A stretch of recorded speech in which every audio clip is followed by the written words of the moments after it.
नमस्कार शेतकरी बांधवांनो, आम्ही ॲग्रिकॉज श्रमशक्ती कृषी महाविद्यालय मानलाड संगमनेर अंतर्गत ग्रामीण कृषी कार्यानुभव आणि कृषी औद्योगिक कार्यक्रम रावे आश्वी खुर्द तालुका संगमनेर जिल्हा अहिल्यानगर।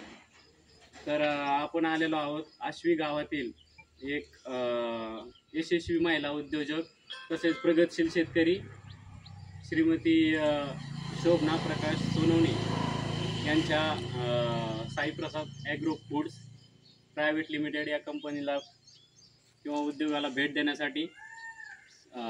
तर आपण ऐकूया त्यांचे यशस्वी यशोगाथा त्यांच्याकडनं। तर सर्वात प्रथम आपण बघूयात त्यांची TV9 मराठीवरती हे भरारी मला पंख मिळाले या शो मधली एक छोटीशी व्हिडिओ क्लिप। ज्या ताई येणार आहेत त्या आल्या आहेत संगमनेरहून। बघूयात मग त्यांचा व्यवसाय कुठला आहे। नमस्कार, मी शोभना प्रकाश सोनवणे, आश्वी खुर्द तालुका संगमनेर जिल्हा अहिल्यानगर इथून आज इथे आले तुमच्याकडे। माझा बिझनेस आहे साई प्रसाद ॲग्रो फूड्स म्हणून। त्याच्याबरोबर आम्ही उमेदच्या अभियानाचे गट आहेत सगळे, तर ते 2 गटांचं मी इथे आता प्रॉडक्ट आणले आहेत। ते एकाचं आहे गावरान तूप आणि लोणची आहेत। मॅम, पहिले तुम्ही तुमच्याबद्दल आणि तुमच्या व्यवसायाबद्दल आणि तुम्ही कोणकोणते प्रोडक्ट बनवा याबद्दल माहिती। मी शोभना प्रकाश सोनवणे, आश्वी खुर्द तालुका संगमनेर जिल्हा अहिल्यानगर। तर मी महिला बचत गट चालवताना जे बचत गटाचे प्रॉडक्ट असतात की ज्याच्यावर सगळ्यांचा विश्वास असतो, सुरुवातीला मी अगोदर घरचे लोणचे पापड हे ते सगळं नेलं। नंतर जेव्हा मला समजलं की लोणच्याला मार्केट जास्त आहे, लोकांना प्रिझर्वेट खायची नाही सवय, म्हणजे नको आहे, ऑर्गॅनिकच पाहिजे आणि जिथं प्युरिटी पाहिजे तिथं महिला बचत गट नाव येतं। आणि मी असं करताना लोणची तयार करायला लागले। सुरुवातीला कैरीचं लोणचं केलं, नंतर लिंबाचं केलं। हळूहळू जशी मागणी आली तसं मी पुरवठा करत गेले आणि करता करता 40 प्रकारची लोणची माझ्याकडनं तयार झाली। आणि ती 40 प्रकारची लोणची आपण विदाऊट प्रिझर्वेट सगळ्यांना आपण खाऊ घालतोय। तर मॅडम, तुम्ही या हा व्यवसाय सुरू करायचा त्याच्यासाठी कोणती प्रेरणा घेतली, अशी काय मिळालं मग तुम्हाला हा व्यवसाय सुरू करावा? आता आश्वी खुर्द हा भाग जो आहे हा सदन भाग आहे, पाण्याचा भाग आहे। इथं प्रत्येक शेतकरी ऊस लावतो। ऊसाची 4 फुटी सरी असते। 4 फुटी सरी म्हटल्यानंतर तिथं सगळी अवजारच वापरली जातात। मग ह्या रोजानी ज्या कामाला जाणाऱ्या महिला रोजंदारी करून पोट भरणाऱ्या आहेत, तर त्यांना रोजंदारी मिळणं बंद झालं, कारण प्रत्येक ठिकाणी अवजार वापरलं गेलं। तिथं असं महिला कामगार जिथं 4 लागायच्या तिथं 1 लागते, जिथं 10 लागायच्या तिथं 2 लागते। मग त्या महिलांना काम मिळत नव्हतं। मग मी काय केलं, ज्यावेळेस मी स्वतः बचत गटामध्ये गेले, त्या महिलांना बचत गटामध्ये घेतलं आणि त्यांना सांगितलं की आपण एका छताखाली बसून थोडंसं काम करू। मग अवघे काय म्हणतात ना, एकमेका करू सहाय्य अवघे धरू सुपंत, तसं आम्ही एकमेकींनी सगळ्यांना सहाय्य केलं आणि एकत्र काम करायला सुरुवात केली। माझं लोणचे होते, कुणाचे पापड होते, कुणाचे वडे होते, कुणाच्या डाळी होत्या। आम्ही असं सगळं एकत्र करून आम्ही स्टॉलला वगैरे जायला लागलो आणि आता त्याची हळूहळू सगळीकडे विक्री व्हायला लागलेली आहे। तर ह्या महिलांना जी रोजंदारी देताना जे समाधान होतं ते वेगळंच होतं मला मिळालेलं। मॅडम, तुम्ही हा व्यवसाय चालू केला त्याच्यानंतर तुम्हाला या व्यवसायात खूप आव्हाने आले असतील, अडचणी आल्या असतील, तर तुम्ही या गोष्टीवर मात कशी केली? आता सगळ्यात महत्वाचं सांगायचं झालं तर जिथं प्लेन रस्ता असतो ना त्याला स्पीड ब्रेकर येतात। ते आहे, सरळ असेल ना तिथं स्पीड ब्रेकर येतात, चांगलं असतं तिथं स्पीड ब्रेकर, आणि खडतर प्रवास होतोच तिथून का, तर ते स्पीड ब्रेकर पार करत करत आपल्याला जायचं असतं। तर हा स्पीड ब्रेकर जर म्हणायचा तर सुरुवातीला घरातूनच लागतं। घरातल्यांचंच असं असतं की तू महिला आहे, तू घरात बस, तुला काय करायचं, तुला किती पैसे पाहिजे, आम्ही देतो, हे करतो। हा ठीक आहे, माझ्या पुरतं मर्यादित ठीक आहे, पण मी ज्या महिलांना सगळ्यांना घेऊन चालले त्या सगळ्यात सधन आहेत असं काही नाहीये ना। तर ज्या वेळेला मला घरातून विरोध झाला त्यावेळेला मी त्यांना समजून सांगितलं घरच्यांना, त्यांनी सगळं बघितलं, अभ्यास केला आणि त्यांना वाटलं की हो हे काही चुकीचं करत नाहीये। एकीबरोबर आपलंही घर काय म्हणतात ना, नवऱ्याचं पीठ तर बायकोचं मीठ, म्हणून मी मीठ एक टाकलं तर माझा संसार आळणी नाही झाला, व्यवस्थित झाला सगळा। तसंच इतर महिलांचंही तसंच झालं, त्यांना काम द्यायला लागले। ज्या वेळेला कधीच महिलांना काम नसतं, घरी बसून असतं, त्यावेळेला त्यांना नाही काही तर कापूस घेऊन दिव्याच्या वाती वाळा तुम्ही, मी हे विकते, मी ते विकते. मार्केटिंगची जबाबदारी मी घेतली. महिलांकडनं आपण सगळे प्रोडक्ट बनवून घेतो. आता आव्हानं जर म्हणतात तर प्रत्येक ठिकाणी असतं, कारण घरातल्या आव्हानाला आपण समजून सांगू शकतो. बाहेरचे विरोधक काही म्हणणारे असतात, पण मी एक ध्येय ठेवलं होतं, आपल्याला जर सरळ चालायचं, माडीवर पायऱ्यावरती चढत जायचं, मागं वळून नाही बघायचं. मागं वळून जर बघितलं तर पाय अडकळतील, मी खाली पडेल.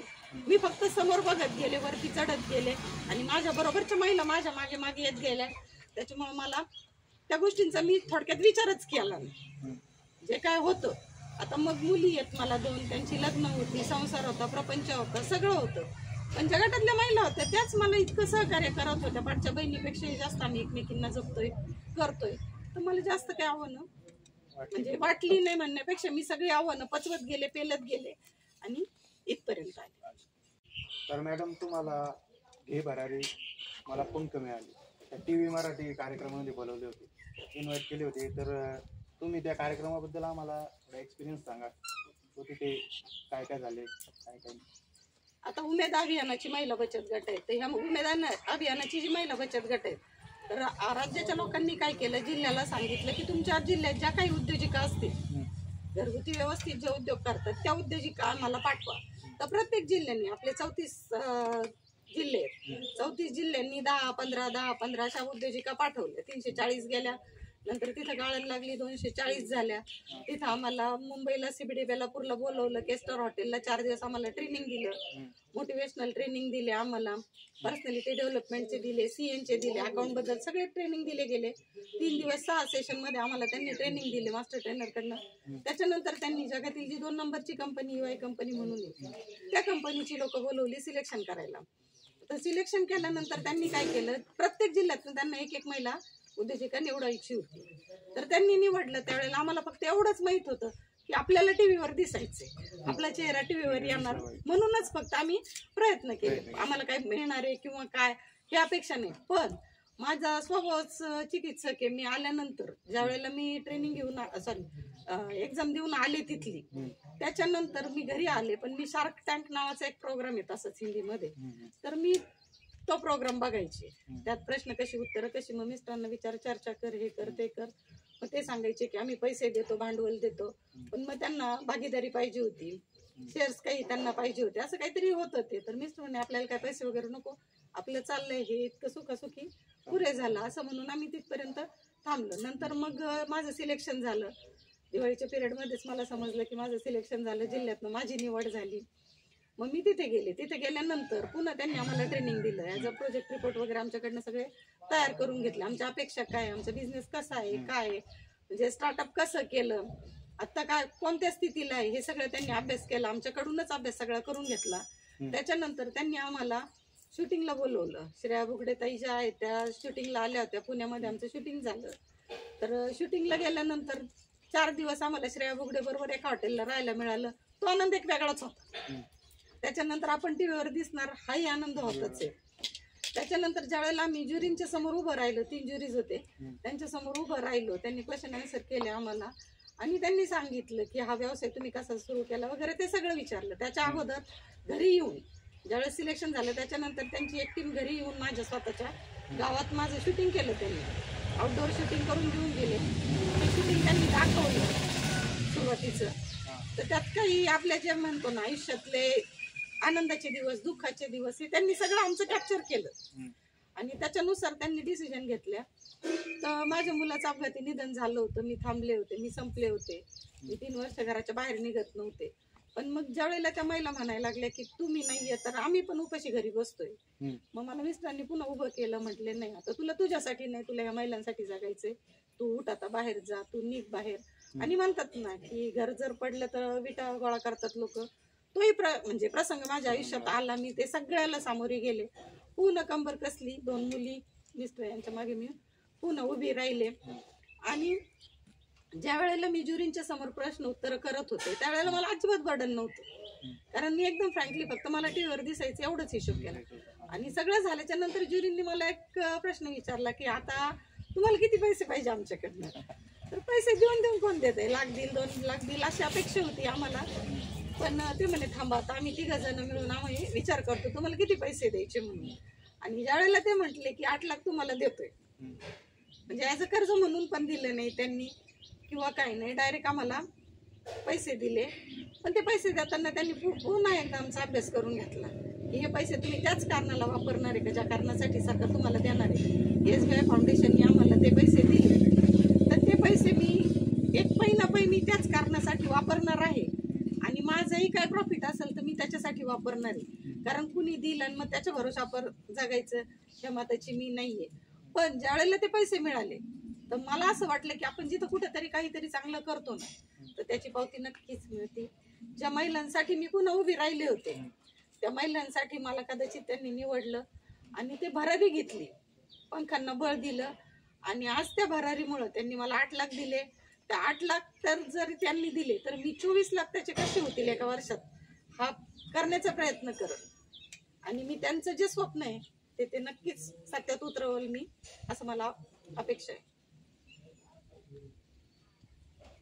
मॅम तुम्ही आज या उद्योग क्षेत्रात इथे आहे आणि या उद्योग क्षेत्रात तुम्ही आतापर्यंत इथे पोहोचल्या, तर तुम्हाला कोणाकोणाने सहकार्य लाभले किंवा तुम्हाला असं वाटतं की बाबा यांनी आम्हाला खूप मदत केली, तुम्ही त्याबद्दल? आता आपण म्हणतो यशस्वी पुरुषाच्या पाठीमागे एक स्त्री असते, तशी यशस्वी स्त्रीच्या मागे पुरुष असतो. पुरुष म्हणजे नवरा तर असतोच, नवरा तर आहेच माझा. पण आज इथे ज्या काय आहे सदस्य माझी शालीनताई विखे, ज्या आमच्या पालकमंत्र्यांच्या मिसेस आहेत आणि त्या इथे आमच्या बचत गटांचं सगळं बघतात ते सर्वस्वी. वास्तविक त्यांना गरज नसताना त्या पूर्ण तळागाळातल्या महिलांचं त्या सर्वेक्षण करतात, बघतात आणि कुणाला काय कुठं कमी पडतं काय होतं त्या सगळं वरून लक्ष देतात. ज्या वेळेला मला स्टॉलला जायला नगरला 5 दिवसाचा 7 दिवसाचा स्टॉल असायचा, स्टॉलला जायला माझ्या मिस्टरांची परवानगी मिळत नव्हती, त्यावेळेला मी स्वतः त्यांना म्हणायचे ताई मला परवानगी नाहीये. मग ताई त्यांच्या PA सांगायच्या, साहेबांना फोन यायचा, मग साहेब म्हणायचे जा एवढ्या वेळेस शेवटचं तुला ठीक आहे. मग प्रत्येक वेळेस मी शेवटचं म्हणून स्टॉलला गेले आणि मडक्यामध्ये मी लोणचं स्टोअर करते. मग अशी जे तुम्हाला म्हटले मी प्रिझर्वेट वापरत नाही, तर तुम्ही म्हणताल प्रिझर्वेट नाही वापरत तर मग टिकतं कसं? ऑलरेडी सगळं प्रिझर्वेटच आहे, मीठ झालं, तेल झालं, मिरची झाली, हे सगळं आपण टिकवण्यासाठी वापरू शकतो. पण त्याला जोडी माझं माहेर खानदेशातलं असल्यामुळं खानदेशामध्ये मडक्यामध्ये लोणचं स्टोअर केलं जातं. लाखाची मडके असतात, लाख लावलेली असती. आपलं जर 100 रुपयाला पाण्याचं मडकं असेल तर ते मडकं 700 ते 1000 रुपयापर्यंत बसतं. पण त्याला पिंपळाच्या झाडावरची लाख लावली जाते आणि ते जे पाणी तेल बाहेर निघत नाही त्या मडक्यातून आणि ते टेम्परेचर मेंटेन करतं. त्याच्यामुळं त्या मडक्यातलं जे लोणचं आहे वर्षानुवर्ष ते तसंच राहतं. शिवाय विदाऊट प्रिझर्वेटिव्ह कुठलं केमिकल नाही, त्यालाही ऑलरेडी लाखही ऑर्गॅनिकच असते, झाडावरचीच असते. जसा डिंका असतो तशी ती लाख असते. तर ते दुसऱ्यांना खायला देताना पण ते मडक्यातलं लोणचं, माठातलं लोणचं ह्या नावाने मी प्रसिद्ध झाले. 40 प्रकारची लोणची बनवणाऱ्या किंवा मडक्यातलं लोणचं. तर माझं मडक्यातलं लोणचं मडक्यातच राहिलं असतं, घरीच राहिलं असतं. पण आज जर शालीनताई विखे माझ्या पाठीमागे उभ्या नसत्या, आज ते म्हणतात ना पुरुषाच्या मागं स्त्री, स्त्रीच्या मागं पुरुष, पण आज ती स्त्री असून सुद्धा त्यांनी माझ्या मागे इतक्या खंबीरपणे उभे तर मला कुठेही जाताना भीती वाटत नाही. दिल्लीला, नोएडाला, बँगलोरला, बाहेर दुसऱ्या राज्यांना मला ज्यावेळेस स्टॉलसाठी पाठवलं जातं तर मी ताईंना सांगून जाते ताई मी चालले बरं का, मला अडचण आली तर फोन. तर ताई सुद्धा पहिला फोन माझा पहिल्या 2 रिंगांमध्येच उचलतात आणि मला काही अडचणी आल्या तर त्या तिथंच मिटतात माझ्या.